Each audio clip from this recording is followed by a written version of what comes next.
Hello everyone, आज हम lines and angle में 5.2 बताने वाले हैं। आज सबसे पहले हम एक क्वेश्चन से शुरुआत करते हैं जो कि मैथ से रिलेटेड है। Who was the father of mathematics? इसका जवाब आप कमेंट में देंगे। और अब हम आगे बढ़ते हैं।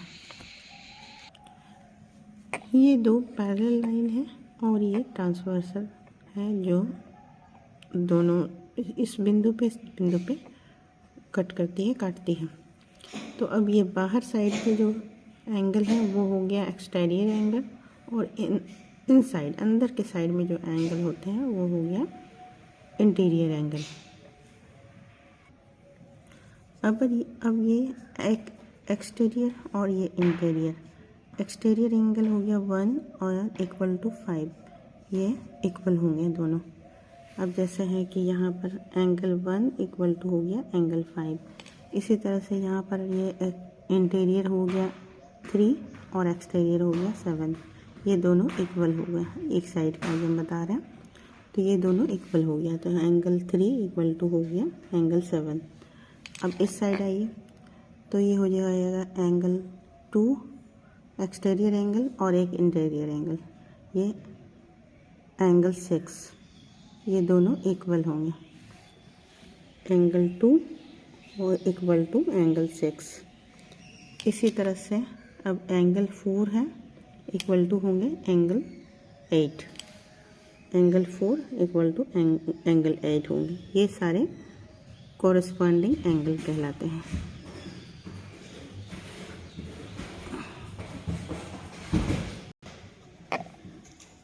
अब ये एंगल 3 और एंगल 6, ये दोनों इक्वल होंगे। ये इस तरह से ऐसे जेड का शेप बनाते हैं, ये एंगल और ये एंगल। तो एंगल 3 इक्वल टू होता है एंगल 6। उसी तरह से यहाँ पर ये एंगल 4 और इस साइड हो गया एंगल 5, ये भी ऐसे जेड का शेप बनाते हैं। तो ये हो गया अल्टरनेट इंटीरियर एंगल। ये दोनों भी इक्वल होते हैं। अगर ये दोनों लाइन पैरेलल हैं तो ये दोनों ये और ये दोनों एंगल जो है अल्टरनेट इंटीरियर एंगल जो है वो इक्वल होंगे। उसी तरह से ये 3 और 6 ये दोनों इक्वल होंगे। एंगल 3 इक्वल टू एंगल 6 और एंगल 4 इक्वल टू एंगल 5, ये अल्टरनेट इंटीरियर एंगल कहलाते हैं।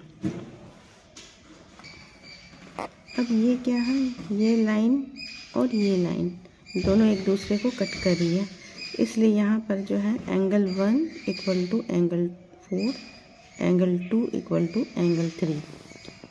और इसी तरह से इसमें भी है, ये भी ऐसे एक लाइन है, एक ऐसे लाइन है। एंगल 5 और एंगल 8 और एंगल 6 इक्वल टू है, और एंगल 6 और एंगल 7 ये दोनों इक्वल है। तो ये कहलाता है वर्टिकली अपोजिट एंगल। ये हो गया angle 1 equal to angle 4, angle 2 equal to angle 3, angle 5 equal to angle 8, angle 6 equal to angle 7, ये वर्टिकली अपोजिट एंगल। ये जो पिछले क्लास में हम बता चुके हैं। तो ये हो गया वर्टिकली अपोजिट एंगल। इस एंगल के सामने वाला एंगल ये इक्वल होगा, इस एंगल के सामने वाला एंगल ये इक्वल होगा, ये वर्टिकली अपोजिट एंगल है। और अब आगे ये है कि इंटीरियर एंगल 4 और एंगल 6 ये 180 डिग्री का होना चाहिए। अगर ये 170 डिग्री या 160 डिग्री का अगर होता है तो ये पैरेलल नहीं होंगे। इसी तरह से एंगल 3 और एंगल 5 ये 180 डिग्री का होना चाहिए। अब हम नेक्स्ट 5.2 की तरफ बढ़ते हैं। ये एक्सरसाइज 5.2 है। इसमें पहला क्वेश्चन है, state the properties that is used in each of the following statement. If a parallel, पहला है if a parallel b, then angle 1 equal to angle 5, ये है एंगल 1 इक्वल टू एंगल 5। तो अब इसमें ये दोनों बराबर होंगे। इसको हम आगे इस तरह से समझते हैं। ये फिगर दिया हुआ है, इसमें गिवन है हम लोगों को कि ए पैरेलल बी है।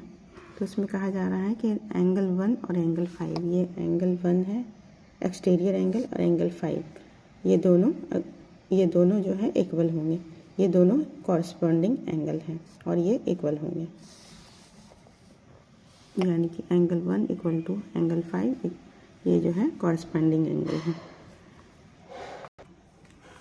एक्सरसाइज 2 गिवन है angle 4 equal to angle 6, then a parallel b. अगर ए पैरेलल बी है तो एंगल 4 और एंगल 6 ये दोनों जो है इक्वल होंगे। तो ये हो गया alternate interior angle. Angle 4 equal to angle 6 ये हो गया अल्टरनेट इंटीरियर एंगल, ये इक्वल होंगे। इसमें गिवन है angle 4 plus angle 5 equal to 180 degree है, तो भी ये पैरेलल होंगे, ये को इंटीरियर एंगल है। तो यहाँ पर है एंगल 4 और एंगल 5 ये 180 डिग्री का होगा। एंगल 3 और एंगल 6 ये भी अगर 180 डिग्री का होता है तब ये दोनों पैरेलल हैं। अगर यहाँ पर एंगल 5 को अगर जोड़ने पे 180 डिग्री से कम आता है या ज़्यादा आता है तो फिर ये जो है लाइन पैरेलल नहीं है। ये क्वेश्चन नंबर 2 है, इसका फिगर ये है और इसमें पूछा जा रहा है in adjoining figure identify the pair of corresponding angles, the pair of alternate interior angles. तीसरे में पूछा जा रहा है the pair of interior angles on the same side of the transversal. चौथा क्वेश्चन पूछा जा रहा है वर्टिकली अपोजिट एंगल। तो इसका आंसर आगे बढ़ते हैं। पहले क्वेश्चन में हमको कॉरस्पॉन्डिंग एंगल का पेयर बताना था, तो ये हो गया angle 4 equal to angle 8, angle 3 equal to हो गया एंगल 7, एंगल 1 इक्वल टू हो गया एंगल 5 और एंगल 2 इक्वल टू हो गया एंगल 6। एक एक्सटीरियर एंगल होता है, एक इंटीरियर एंगल होता है। अब हम यहाँ पर बताते हैं कि the pair of corresponding angle हो गया है एंगल 4 इक्वल टू हो गया एंगल 8, एंगल 1 इक्वल टू हो गया एंगल 5, एंगल 2 इक्वल टू हो गया एंगल 6, एंगल 4 इक्वल टू हो गया एंगल 8। सेकंड क्वेश्चन में पूछा गया है अल्टरनेट इंटीरियर एंगल। तो इंटीरियर एंगल हो गया ये एंगल 3 इक्वल टू एंगल 5 और एंगल 2 इक्वल टू एंगल 8, ये अल्टरनेट इंटीरियर हो गया। तो ये हो गया है the pair of alternate interior angle. Angle 3 equal to हो गया एंगल 5 और एंगल 2 इक्वल टू हो गया एंगल 8। 1 का 3 है कि the pair of interior angle of same side of transversal. तो इसमें है कि ट्रांसवर्सल है ये लाइन, इसके सेम साइड में इंटीरियर एंगल कौन सा है। तो इंटीरियर एंगल इस ट्रांसवर्सल के इस साइड हो गया 3 और 8, ये इंटीरियर एंगल हो गया। और इस साइड ट्रांसवर्सल है और उसका इस साइड में हो गया 2 और 5। तो ये हो गया the pair of interior angles of the same side of the transversal, angle 3 और एंगल 8 एंड एंगल 2 और एंगल 8, एंगल 2 एंड एंगल 5। दूसरा का ये चौथा नंबर का क्वेश्चन है द वर्टिकली अपोजिट एंगल कौन कौन सा है। तो वर्टिकली अपोजिट एंगल हो गया ये एंगल 4 इक्वल टू हो गया एंगल 2, एंगल 3 इक्वल टू हो गया एंगल 1। इसी तरह से इसमें हो गया एंगल 6 इक्वल टू हो गया एंगल 8, एंगल 7 इक्वल टू हो गया एंगल 5। तो यहाँ पर हो गया vertically opposite angle, angle 1 equal to angle 3, angle 2 equal to हो गया एंगल 4, एंगल 6 इक्वल टू हो गया एंगल 8 और एंगल 5 इक्वल टू हो गया एंगल 7। ये है question number 3। In the adjoining figure P parallel Q find the unknown angles. अब इसमें है ये एंगल्स दिया हुआ है, बाकी E, F ये सारे एंगल्स हमें निकालने हैं। अब ये 125 एंगल्स हैं और ये जो है लीनियर पेयर्स में है, एक लाइन में है, यानी कि ये पूरा 180 डिग्री का एंगल बनेगा। तो हमें ये E निकालना है सबसे पहले। तो हम क्या करेंगे, 125 degree plus E equal to हो गया 180 डिग्री, लीनियर पेयर्स में है। तो अब ये हो गया E इक्वल टू हो गया एंड 180 डिग्री माइनस 125, ये E हमारा निकल गया 55। अब क्या है now E equal to F equal to 55 degree. ये क्या है, वर्टिकली अपोजिट एंगल, यानी कि ये जो है 125 है, यहाँ पर 55, ये E हमारा निकल गया है 55 डिग्री। तो इसका वर्टिकली अपोजिट एंगल F हो गया, तो ये भी 55 हो गया, ये 55 डिग्री हमारा निकल गया। अब ये E और F हमारा निकल गया। अब हमारा यहाँ F 55 डिग्री निकल गया। अब ये क्या है कि ये दो पैरेलल लाइन है, ये ट्रांसवर्सल है। अब यहाँ से ये F और ये A ये हो जा रहा है अल्टरनेट इंटीरियर एंगल हो जा रहा है। ये F 55 है, तो यहाँ A भी 55 होगा, 55 डिग्री हो जाएगा। यहाँ A हमारा निकल गया। अब हमको ये B निकल गया। B क्या है, ये लीनियर पेयर्स में है, एक ही लाइन पे है, तो ये मेरा 180 डिग्री का ये एंगल बनता है, तो जिसमें A हमारा 55 डिग्री है, हमें B निकालना है। तो यहाँ पर A plus B equal to 180 degree linear pairs में आ जाता है। तो A मेरा निकला हुआ है 55 degree plus B equal to 180 degree, B equal to हो गया 180 डिग्री माइनस 55 डिग्री। अब ये B मेरा 125 डिग्री आ गया। अब हमारे यहाँ सारे एंगल्स निकल गए। अब यहाँ पर ये है, ये 55 डिग्री है, तो इसका अपोजिट यहाँ पर भी 55 डिग्री हो गया ये, और D ये 125 है डिग्री है, तो ये इधर भी वर्टिकली अपोजिट एंगल हो गया 125 डिग्री।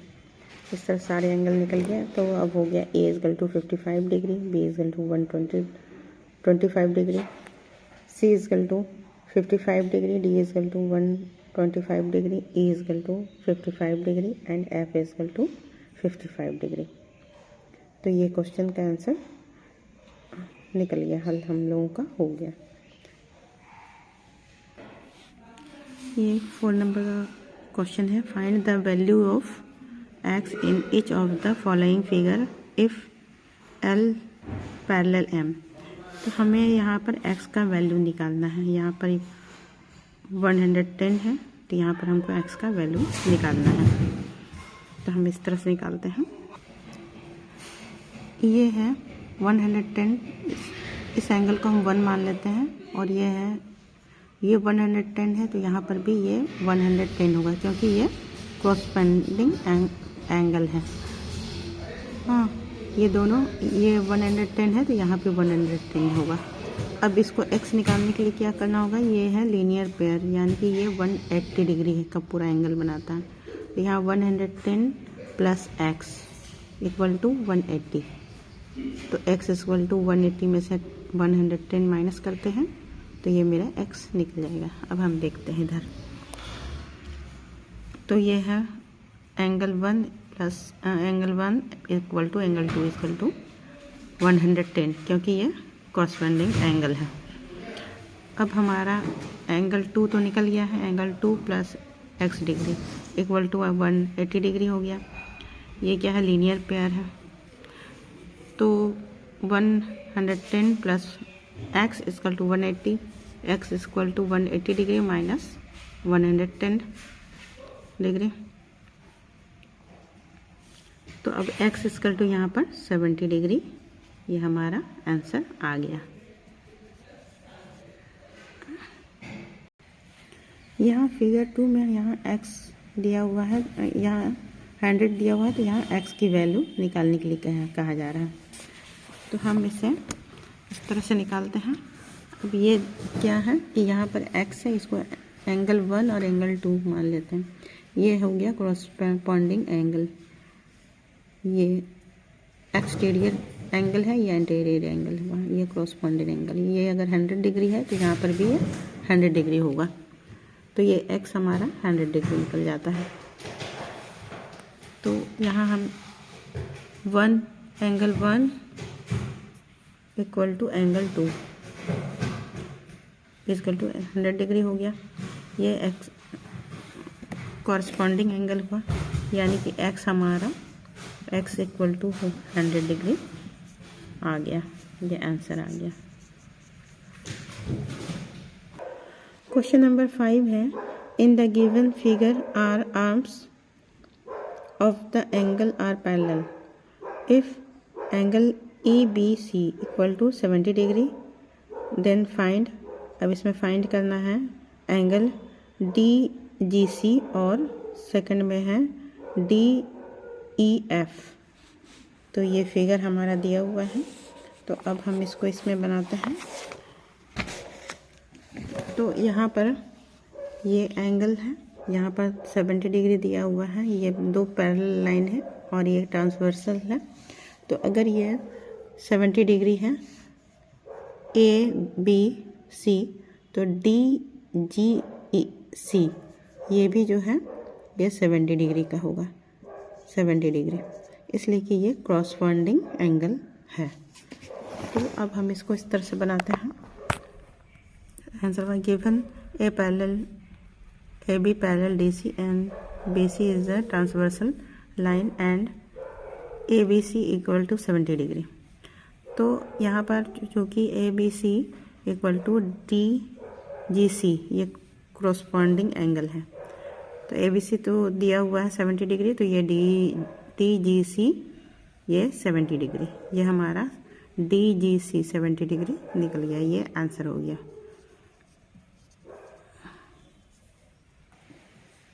अब यहाँ DGE ये मेरा 70 डिग्री निकालनी है, इसलिए कि ये कॉरस्पॉन्डिंग एंगल है।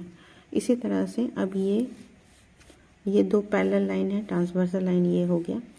तो यहाँ पर जो है ये भी कॉरस्पॉन्डिंग एंगल जो है, अब हमको ये दूसरा निकालने के लिए कहा जा रहा है DEF।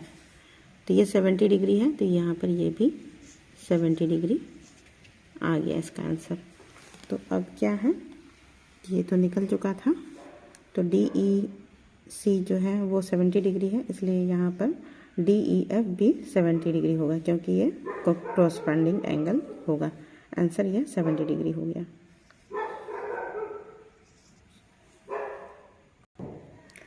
ये क्वेश्चन नंबर 6 है, in the given figure below decided whether L is parallel to M।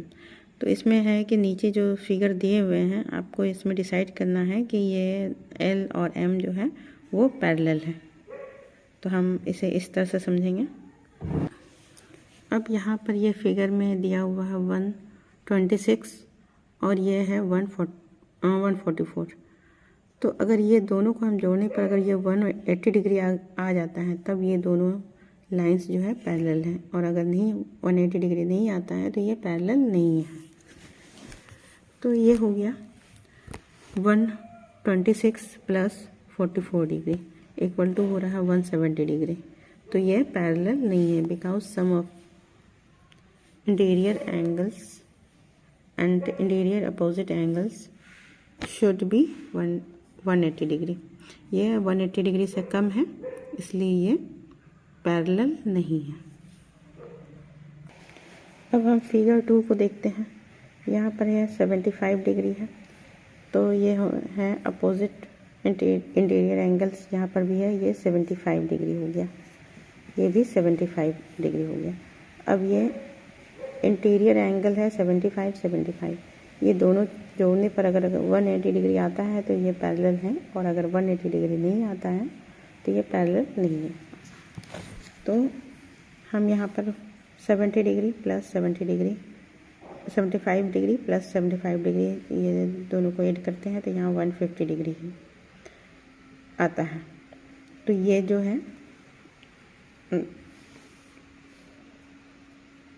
L parallel M because sum of the angle does not obey the property of parallel lines। तो ये L और M जो है parallel line नहीं है। हाँ, तो बाकी सारे भी इसी तरह से आपके बन जाएंगे आंसर। और हमने एक क्वेश्चन पूछा था, who was the father of mathematics. ये एक जीके का क्वेश्चन है मैथमेटिक्स से रिलेटेड। आप इसका आंसर अगले क्लास कमेंट में देंगे और नहीं तो हम इसका आंसर अगले क्लास में बताएंगे आपको।